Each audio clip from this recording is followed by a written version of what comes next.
আসসালামু আলাইকুম। কেমন আছেন সবাই? আশা করি আল্লাহর রহমতে সবাই ভালো আছেন। আলহামদুলিল্লাহ, আমিও আল্লাহর রহমতে এবং আপনাদের দোয়ায় ভালো আছি। আজ আমি আপনাদের সাথে চার একটি রেসিপি নিয়ে এসেছি। আসলে চা তো সবাই বানাতে পারি, তবে একটু ভিন্নতা আছে, সেজন্য আপনাদের সাথে শেয়ার করা। মাত্র 3টি উপকরণ লাগবে। নর্মালি যেমন লাগে চা, চিনি, তারপর দুধ, এগুলোই, বেশি কিছু না। তবে এটার বানানোর প্রক্রিয়াটা একটু ভিন্ন, তাই তবে আপনারা দেখতে থাকুন আমি কি কি দিচ্ছি। যে চা পাতা, দুধ, তারপর আছে চিনি, এগুলোই। আর প্রথমে আমি দুধটা দিয়ে দিব। আমার যেহেতু 4 কাপ আমি চা বানাবো, সেই অনুযায়ী আমি দুধ দিয়ে দিচ্ছি। আর একটু বেশি করে দুধ দিয়েছি, তাহলে এই চাটা যে মানে লেয়ার চা, আমি কিন্তু আসলে লেয়ার চা বানাবো, সেজন্য লেয়ার চাটা ভালো হয়। আর এখানে আমি হাফ চামচ করে প্রতিটা কাপে চিনি দিয়ে দিচ্ছি।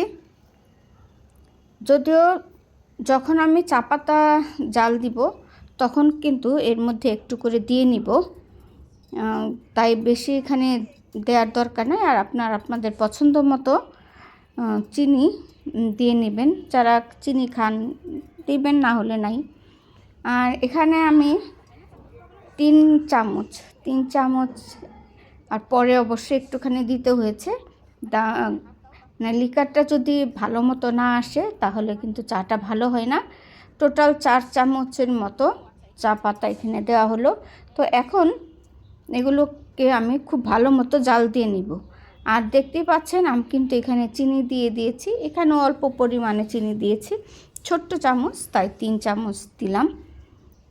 আর এখন খুব ভালো মতো জাল দিয়ে এই চাটাকে আমি ঘন লিকার একটি চা বানিয়ে নিব। আপনারা দেখতে থাকুন। আর এই যে দুধটা যে চুলায় দিয়েছিলাম, এটা কিন্তু অলরেডি বলক এসে গিয়েছে। আর চাটাও কিন্তু অনেকটাই কমে এসেছে। তো এখন আমাদের চা বানানোর পালা। এই যে দুধটাকে আমি যে জাল দিয়ে রেখেছি, সেই দুধটাকে আমি প্রতিটা কাপে ঢেলে নিচ্ছি। আর ঢালার পরে যে কাজটা, সেটা একটু আপনারা ভালো মতো দেখে নেন। এই যে আসল কাজটাই হচ্ছে এগুলো, মানে বললাম না, নর্মাল চা কিন্তু একটু ভিন্নতা আছে। এগুলোকে আমি হ্যান্ড হুইস্ক দিয়ে একদম ফোম করে নিচ্ছি। যত বেশি ফোম করবেন এইটা কিন্তু তত বেশি ভালো হবে এই চাটা।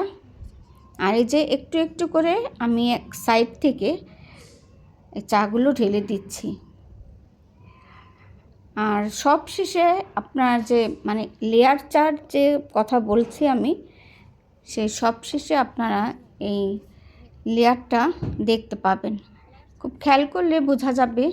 সবগুলো কাপে কিন্তু বোঝা যায় না, প্রতিটা কাপেই চায়ের কিন্তু লেয়ার হয়েছে, কিন্তু সব কাপেই বোঝা যাচ্ছিল না। যে কাপটা বোঝা যাচ্ছে, আমি আপনাদেরকে সেটা খুব ভালো মতো করে দেখিয়ে দিব।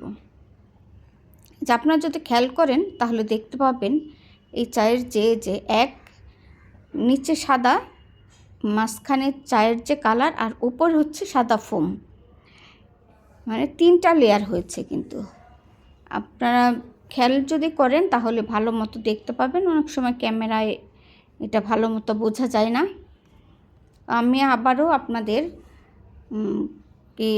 এই যে লেয়ার চার যে খুব কাছ থেকে দেখিয়ে দিচ্ছি। এই যে দেখতেই পাচ্ছেন যে নিচেরটা সাদা, মাঝখানে চায়ের কালার, মানে দুধ চার কালার, আর উপরে সাদা ফোম।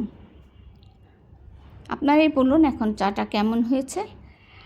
আর চার সাথে টা না হলে তো চলেই না, তো চা যখন তখন তো টা থাকবেই। তো আমার রেসিপিটা কেমন লেগেছে সবাই একটু কষ্ট করে জানাবেন। আল্লাহ হাফেজ।